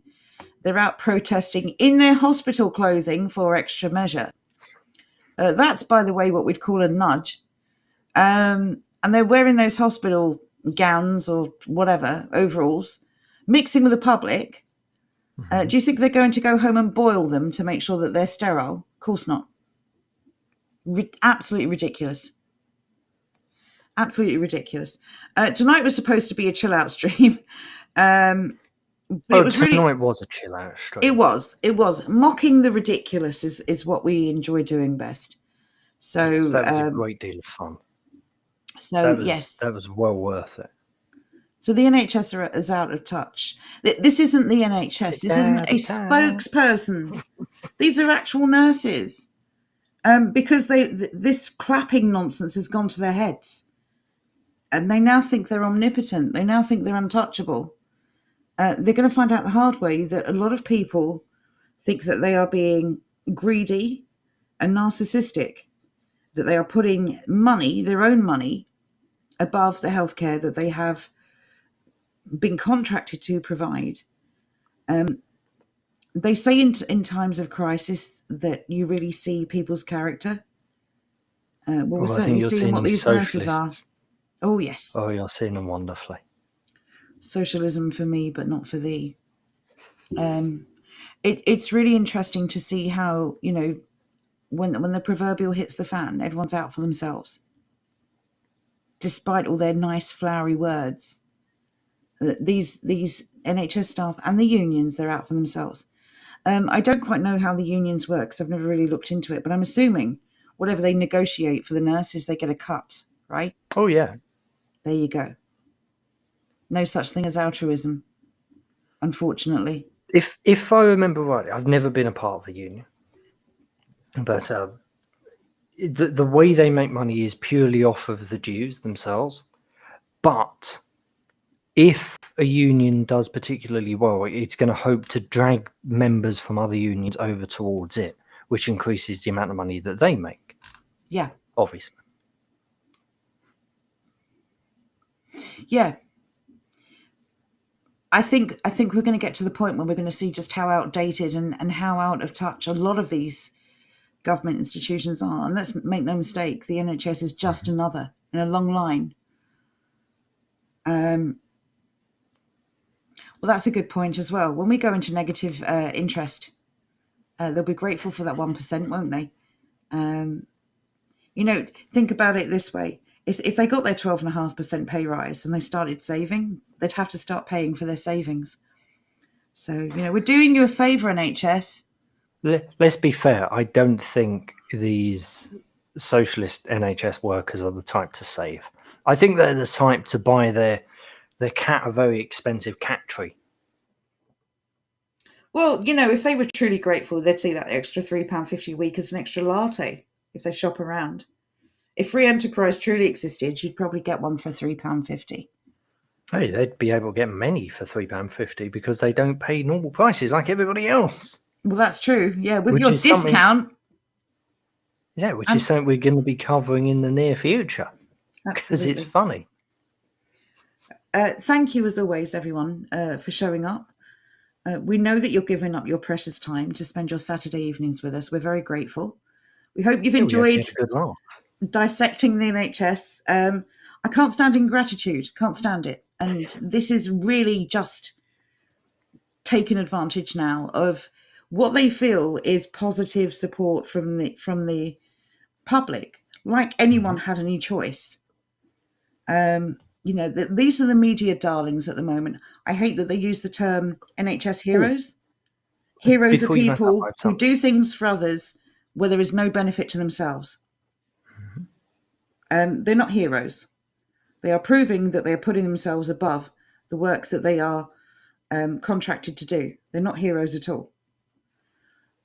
Sorry, Jordan, what was that? Yeah, before we go, Tuesday's episode, it will not be going on to DLive. It will be going onto YouTube as a premiere and then over onto Odyssey. The reason for this is because the Friday episode, something weird happened and there was a lot of skipping going on there. We don't know why. Something went very strange on Restream. No idea what happened, because all we did was just upload the same video again onto YouTube. It worked perfectly fine. So if you couldn't watch Friday's episode because it was annoying you, perfectly fine. That I understand it. The episode is up in its non-broken version. You can go watch it. Beyond that, the Tuesday Tyranny episode will be on YouTube only. So yes, YouTube exclusive. It's unfortunate, but that's technology for you. It will be going up elsewhere after, but yes, to just test this out. Yeah, if you have a dislike of YouTube, don't worry. Pretty much everybody does. We will be putting it up over on Odyssey as well, which I'm going to go and grab the link for right now. Yes, so if anyone hasn't already, there you go. There's the link. Oh, it went everywhere this time. Oh, blimey, fancy. We're living in the new era. Something doesn't work, then something does. It's one of those weird things. I don't have a clue. It's like a whack-a-mole. So yes, like whack-a-mole, but with bugs. If you haven't yet followed us on Odyssey, please do. Everything that we upload to YouTube will go over to Odyssey. Maybe not straight away, but it will go there. And Odyssey does. Odyssey is looking into.